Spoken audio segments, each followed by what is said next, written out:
All right. Hi, everybody. Thanks for joining us this morning. For the recording purposes, I'm Jen Wilson, and I'm the Director of Programming and Advocacy with NEMA. And I will turn it over to Heather to introduce herself and then Scarlett. Hi, I'm Heather Riggs. I'm Director of Administration at NEMA. Thank you all for speaking at our conference. Really excited for it, and turn it over to Scarlett. Thanks. Good morning, everybody. Scarlett Hoey, Director of Membership Experience, she, her pronouns. Virtual spaces cannot replace the lands that sustain and empower us. Here at NEMA, we recognize that our organization and those of our members were founded within a colonizing society, which continues the exclusion and erasures of many Indigenous peoples throughout New England and beyond. I'm at home in Worcester, Massachusetts, homelands of the Nipmuc Nation people and their allied tribes, past and present. You can find the lands where you're zooming in from. I'm going to drop the link in the chat here. And find out more about your home and your museum. And with that, before we dive into today's discussion, we're going to play a really fun icebreaker. If you haven't used the emoji item in Zoom before, you'll find it under the More tab under Reactions. And we're going to play an emoji icebreaker where we're going to answer, how are you feeling about speaking at conference with an emoji? And I'm going to count down from 5, and then we're all going to share them at the same time. And I'm gonna, let everybody have that sink in for a few seconds, and then I'll start my countdown. So go to More under Reactions, and how are you feeling about speaking at conference? Is it your first time? Are you excited? Are you nervous? I'm not gonna, we've got some sharing. So I'm gonna count down from 5. So 5, 4, 3, 2, 1. Everybody share. Yay! Thanks for landing in space with that. Yeah. Oh, wonderful. Oh, it looks like a lot of people are comfortable and excited, and I love it. Wonderful. So thanks all for being here. We're going to dive right on in. So let me do the fun part of sharing my screen.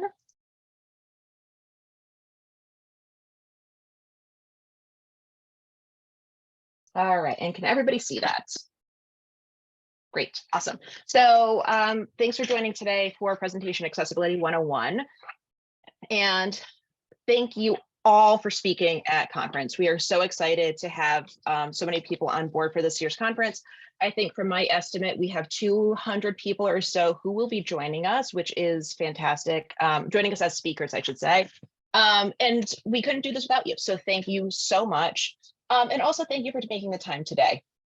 One of NEMA's core values is accessibility. So I really appreciate you all being here to learn some new ways, I hope, to incorporate that into your upcoming sessions. So we're going to dive right on in. So we're going to do this kind of in 2 formal parts and then a Q&A at the end.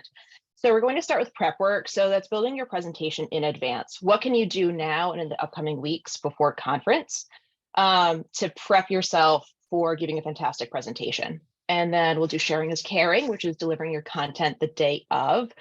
So some helpful hints to consider and remember. For recording purposes, I'm going to share my contact information. I think you all have it at this point. I've probably emailed you ad nauseum. I apologize. But that way, so you just have it. And at the end, we'll do a Q&A. All right, so prep work, building your presentation in advance. We are, I think, 19 days out for conference. I didn't check my app this morning. That is my countdown counter, but we're within 3 weeks of conference. So you're probably in your stages of finalizing your text. So these will be just some pointers to consider as you're maybe editing and finalizing. And take what serves you all throughout the conference, all throughout the presentation. Some of these points I hope will hit home. Some of them you may be like, oh, I already know how to do that. That's great. This is a 101. So take what really is important to you. I'm a strong believer that presentations are as much about the speakers as they are about the audience. What do I mean about that? This is an opportunity for you as a speaker to represent your projects, your organizations, what you're working on. It's to inspire conversation in the field, practice better practices.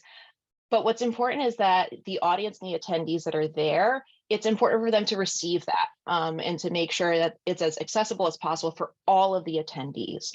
So a lot of what we're going to talk about in the next couple of slides are just like, what are your goals and what are you trying to achieve in this presentation? And then what are the ways that you can support that being accessed by the people who are sitting in your session?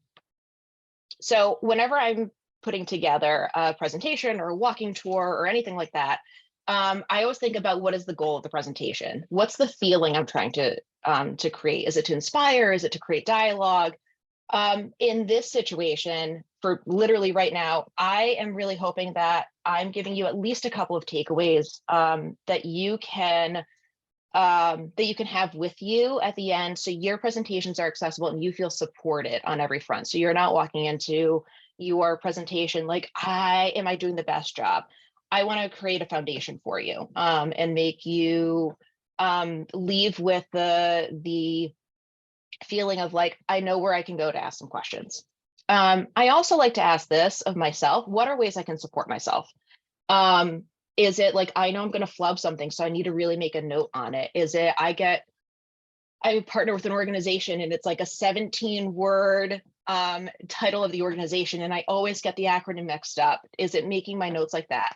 We'll talk a little bit more about that in a further slide, but like, what are these little ways that you can support yourself so that way you can do the work now so future you feels comfortable?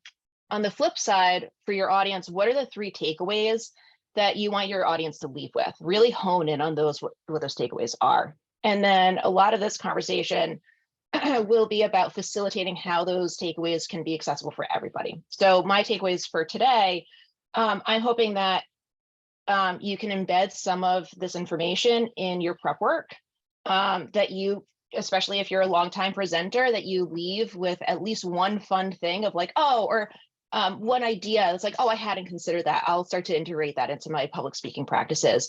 And then, because nobody ever did this for me, if you're nervous or you're a shy speaker, this is the first time you're public speaking, I have a slide with just like 3 points on that of things to consider. So just, those little things of, I'm hoping there's a takeaway for those people who are a little anxious about presenting at conference to feel comfortable.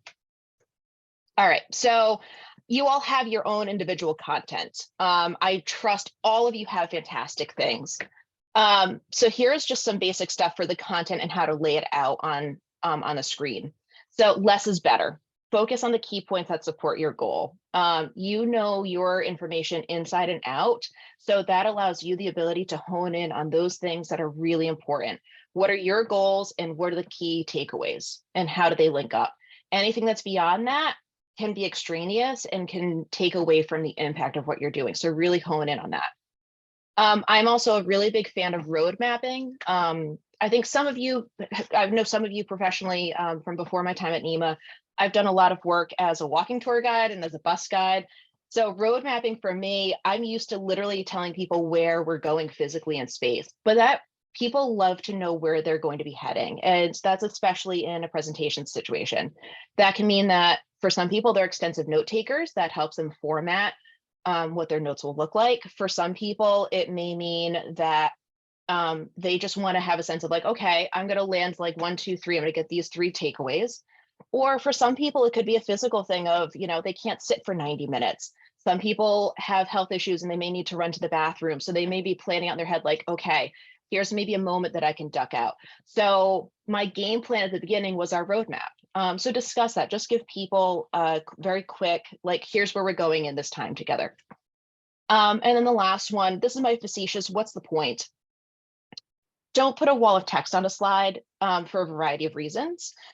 Your slides are for your audience. They're not for you. So you can have separate notes for yourself. I have a separate set of notes for myself right now. Your slides, though, are for your audience to take away. If you have a wall of text, it's a barrier in a couple of different ways. So it's a barrier in the fact that people will be reading your wall of text on the screen and not necessarily listening to you speak. They're also there to listen to you speak, not necessarily to listen to you read off the text that they're trying to also comprehend. Also, for an accessibility perspective, a wall of text can be a lot for somebody to take in. So it could be very visually hard to take in dense information. It could be really difficult for non-native English speakers to take that much text and try to decipher it. So be aware of how much text you have on a screen, and we'll talk about the physical format and layout of it in a second, but be aware of like what's really important and hone in on those points so that you want to have. Are they relevant? Are they important? And if they are, they make it onto the screen, but where can you do some editing and some trimming? For audio visual aspects, if you're using video or if you have a speaker who is zooming in, we recommend using closed captioning on videos and for those calls. Again, that's for a variety of reasons. So that could be for somebody who's deaf or hard of hearing, that will help them access that audio. It could be for, again, a non-native English speaker who it adds an additional layer of they can listen and read and comprehend. So it's a double layer of comprehension for them.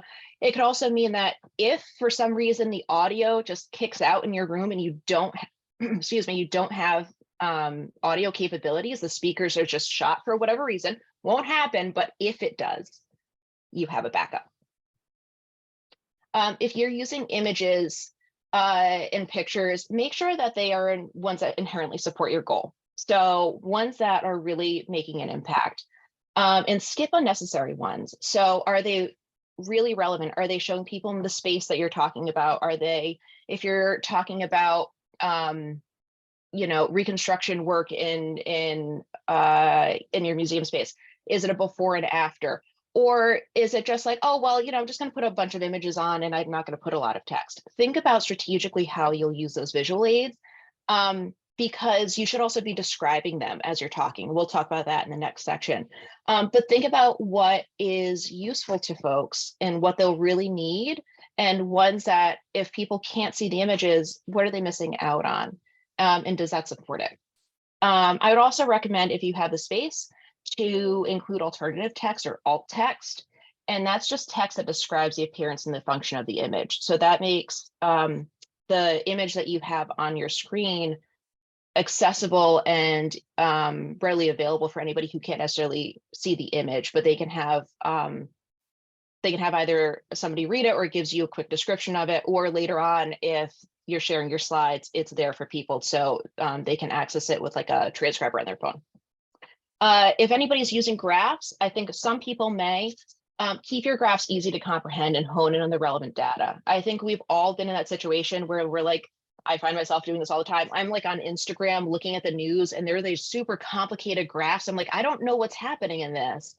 Hone in on what you're really trying to say with that graph and that numerical value. Hone in on the relevant data, and then also explain it in a couple of different ways. So if you're saying like, well, this red bar indicates this, you may also want to say, you'll see that the top bar, you may not want to use like a color reference because people may not be able to see the different color distinguishers that you're using. So just acknowledge that.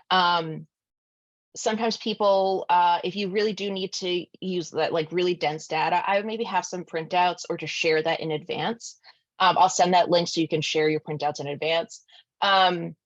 But if you really need to have a lot of number sharing, I don't think this is really going to be the case for many, but to have that as a printout, so that way, you know, people can make some notes and go with that.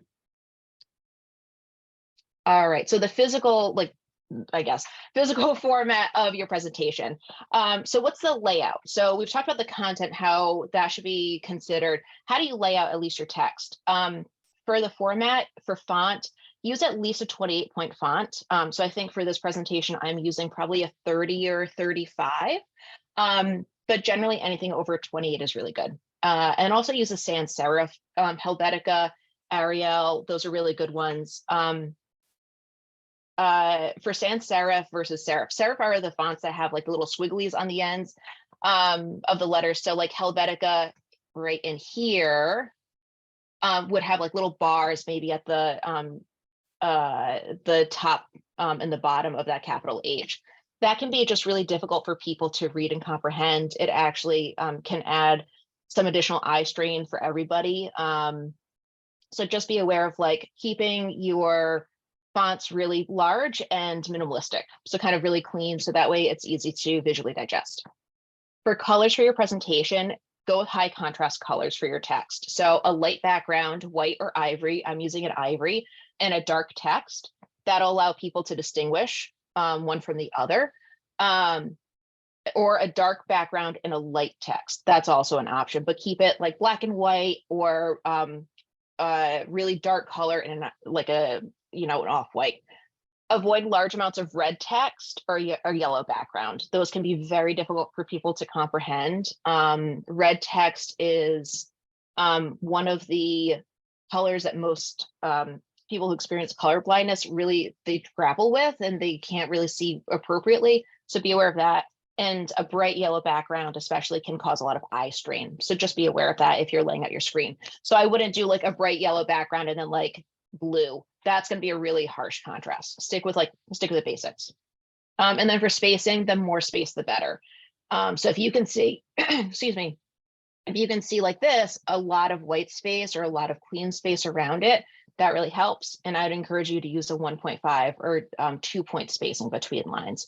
That allows there to be like less visual bleed between letters if somebody is has low vision or if they forgot their glasses. So that just allows some more space. And then these are just general speaker reminders. These are not about your presentation per se. Save multiple copies of your presentation. Save at least a copy at your computer. Put one up on the cloud, up on the thumb drive. Make sure that you feel like you're supported, and like if something goes wrong, you have a backup that's easy to access. I would also recommend using a clock app on your phone. I know we've all been in those sessions where speakers like keep picking up their phone to do a time check. I'm a big fan of using a clock app. So I use Nighttime. And literally it's an app that sits on your phone and it doesn't turn your screen off and it just kind of sits there. So you have a time marker and a time check. So that way, like you can just kind of casually glance at it without having to pick up your phone. And then last but not least, don't forget your chargers. And if you're using a Mac product, your HDMI converter dongle. I will send all that in a follow-up email. All right, sharing is caring, delivering your content the day of your presentation.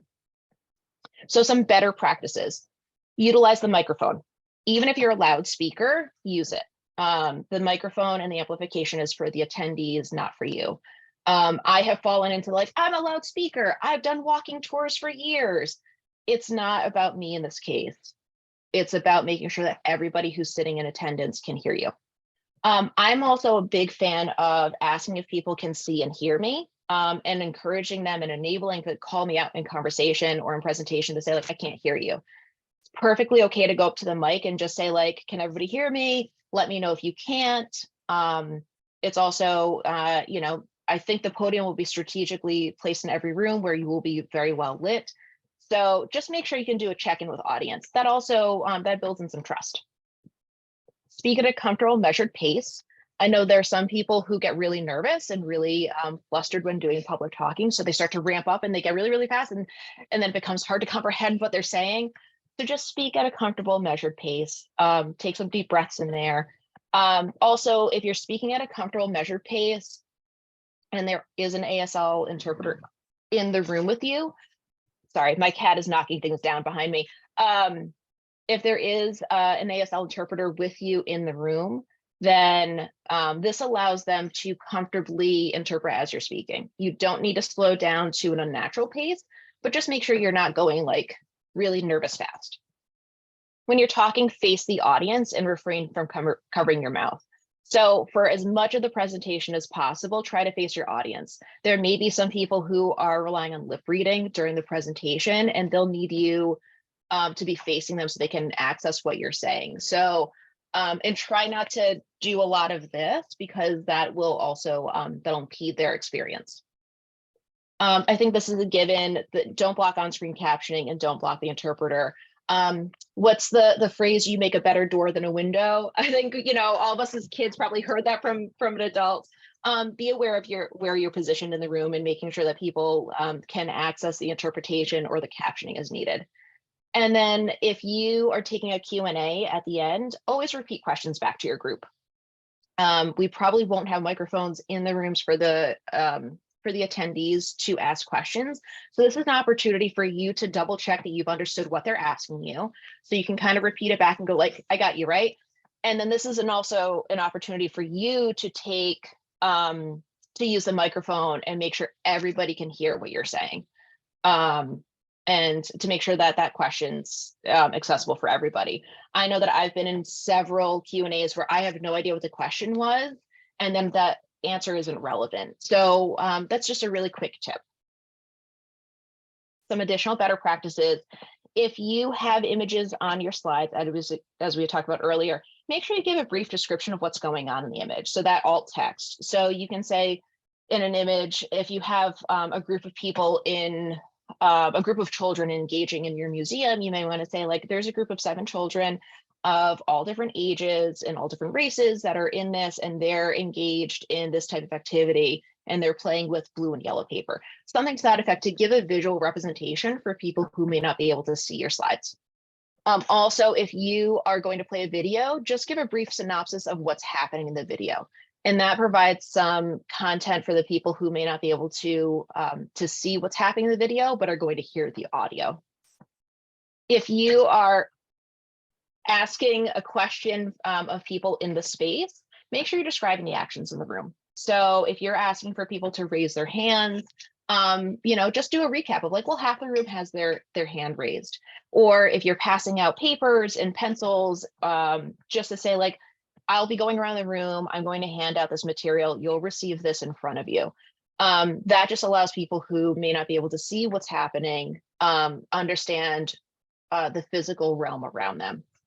And then always, if you have multiple speakers at a Q&A, just state your name again when you're answering your questions. So that way people can understand who's answering what. So let's say the NEMA staff is all answering something. I would say, this is Jen speaking. Here's what I think about X, Y, and Z. And if Heather were to say something, or Scarlett, I'm Heather, here's what I have to say. That just allows everybody to audibly identify the speaker. And last but not least, this is a soft spot for me, gentle reminders for our nervous speakers. So this first line, introduce yourself silly. I have been doing walking tours for years now. And when I first started, when I was first doing presentations of any sort, I would get so nervous that I would forget to introduce myself. I would forget to say who I was. I would just be like jumping right in onto the content. So I started all of my walking tour scripts at one point or another with introduce yourself silly.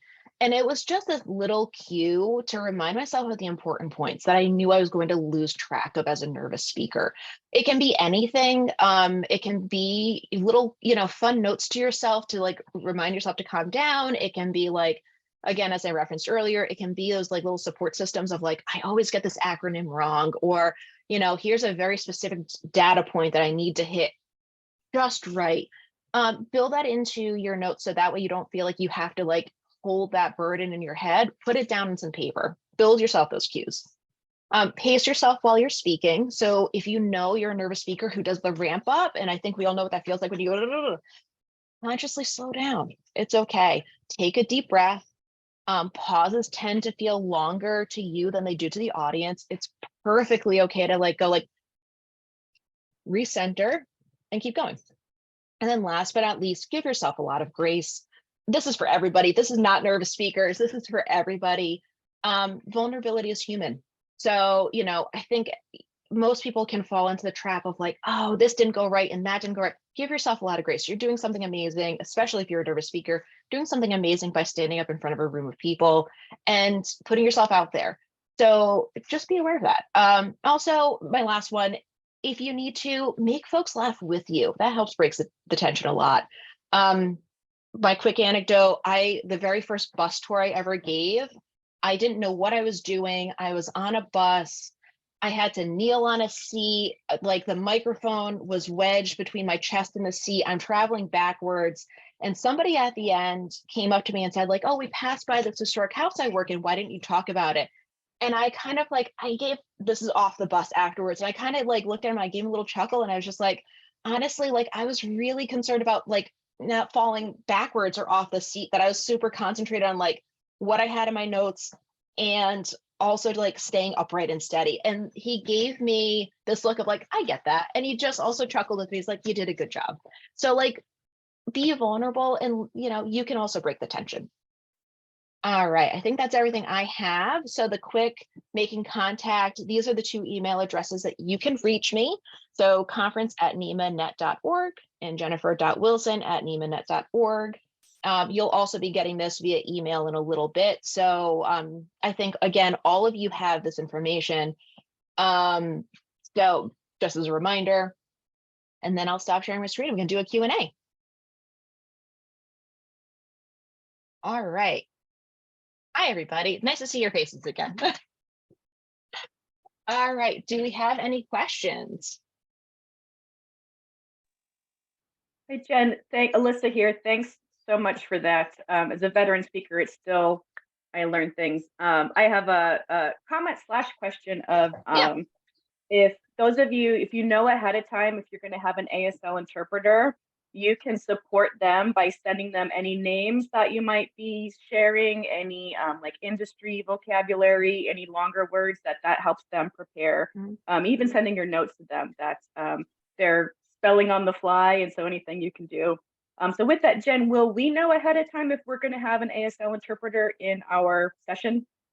Yep. So I'm working with somebody right now who has requested ASL interpretation. We're finalizing right now what their schedule is. So I think we're like honing in the last details, and then with that, I'm going to reach out to those speakers independently just to let them know. But I'm still in like the finalization process. But yes, I am going to reach out to everybody. Thank you for that, Alyssa. I appreciate that. Jillian. Hi, I have a question as well related to like audience interaction. Yeah. So if there isn't, depending on the number of people in the audience, I was thinking of doing some sort of like polling the room at the beginning and having people raise their hands on like what specific questions related to my topic. And then afterwards, I want to do a Q&A, and I wondered if you had any suggestions or best practices for either of those types of panelist audience interactions. Yeah, so I would say for that introduction at the beginning when you're doing the polling, I would ask, let me ask this for you, Jillian. Is it just asking questions, or are they responding to like a visual cue or sound cue? Give you a little bit more context on the... Haven't decided yet, but my presentation is about a summer internship program. Yeah. So maybe polling people if they have one or thinking of creating one, so just seeing where people are at or why people came to the session. Yeah, okay, that's great. I just want to make sure I had some context before I answer that. So I would say if you're polling people for the questions, if you are going to ask the questions audibly, so you're asking them out to the group, I would say, we're going to take a poll of raising hands, and I'll let people know roughly after each question where what the answer is. So you can say like, oh, who's had a summer internship? And let's say half the room raises their hand for you. You can say like, okay, it looks like half of you in the room. And maybe we have about 40 people or so. Like you can do an eyeball count. We have about 40 people or so. So about 20 of you have had summer internships. I think you can do something like that. You can do that rough counting. And at the end, if you're doing the Q&A, I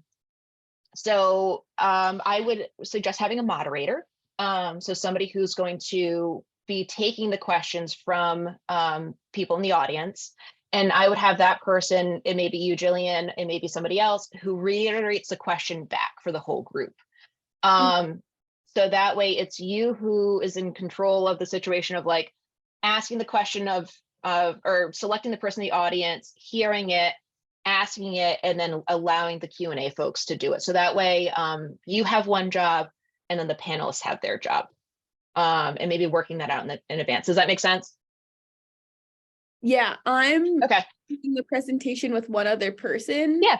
So we would both be answering the questions, but I still think it would make sense for one of us to be like in the audience and repeating. Yeah, and I think that you could also say like, I'm Jillian, I'm going to be, moderating this conversation between the two of us. So I'll repeat the question back for everybody. So that way they also know like, you, Jillian, are doing the question asking and repeating, and then you and your co-presenter can kind of say like, oh, this is Jillian answering this one, and then co-presenter, this is me answering this. So there's also that the audio cue too. Thank you.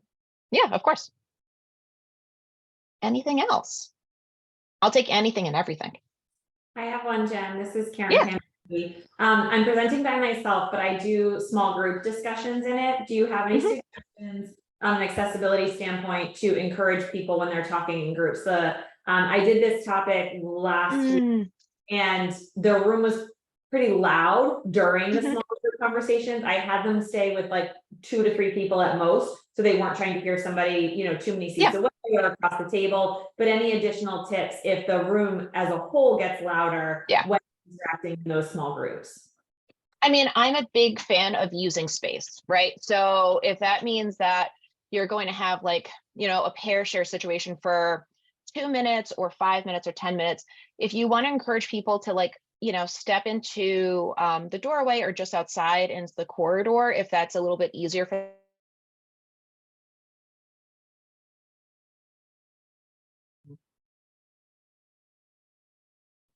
Looks like Jen's internet might biggest have, ones. oh, there she is. Nope. Jen, The you went out joys of for a internet. second. Of course. My internet is always stable unless I'm talking. That's why you prepare for these things. I know. So sorry about that. So Karen, I would say I would allow and encourage people to find a comfortable space volume wise for them. Let people move around. Also, Karen, do you have a 60-minute or a 90-minute session? I think it's 60. I can't remember. Okay. No, that's okay. I oddly can remember most of what people have, but I can't remember. So I was going to say, if you had a longer session, you can also use that space to really allow people to move around. I think you're also in a bigger room too, so take advantage of that. Yeah, so allow people to move around and to maybe step out of the room if they need to. Thank you. Yeah, of course. Anybody else? And And I have a really sort of nuts and bolts logistical question. sure. I'm doing one of the demonstration stations, and part of my demo is actually kind of walking step by step through a piece of software. So I'm just trying to think through and visualize, I know in some previous conferences, the demonstration stations have been kind of in the trade show area. Is that going to be similar? Should I plan on bringing some kind of pop-up screen, or are there pop-up screens available? Other ideas? I'm gonna probably pull in Scarlett, at least because she runs the exhibit hall and the demonstration area. But yeah, Scarlett, there is a screen. So yeah, we might be working at a monitor based on the space we have. So it might be a monitor that you could plug the HDMI cable into, Amanda. But I will connect with Jen about AV for that space. But you're right, it is in the exhibit hall. And this was a perfect tie-in to plug for all of you speakers. If during your presentations, you could please mention and encourage visitation to the exhibit hall, because our wonderful vendors and businesses help support our conference and love NEMA too. So if you're able to throw in a sentence about please go visit vendors. I'd really appreciate that. And I know our vendors would too. Amanda, I'm going to connect with you. Let me think a little bit more about that and maybe have a conversation with Scarlett about what that looks like, but I'll get back to you on that if that's okay. Because I want to make sure that you feel support in that, but I think that there's a little bit more between you're in a louder space, what the screen looks like, and maybe I want a little bit more information on what you're presenting, if that's okay with you. Cool. All right. I love it. Thank you, Kristen. I appreciate you being here. I know we're going a few minutes over at 10:36, so if you have to scoop, no worries. Any other questions, comments, concerns, other helpful tips?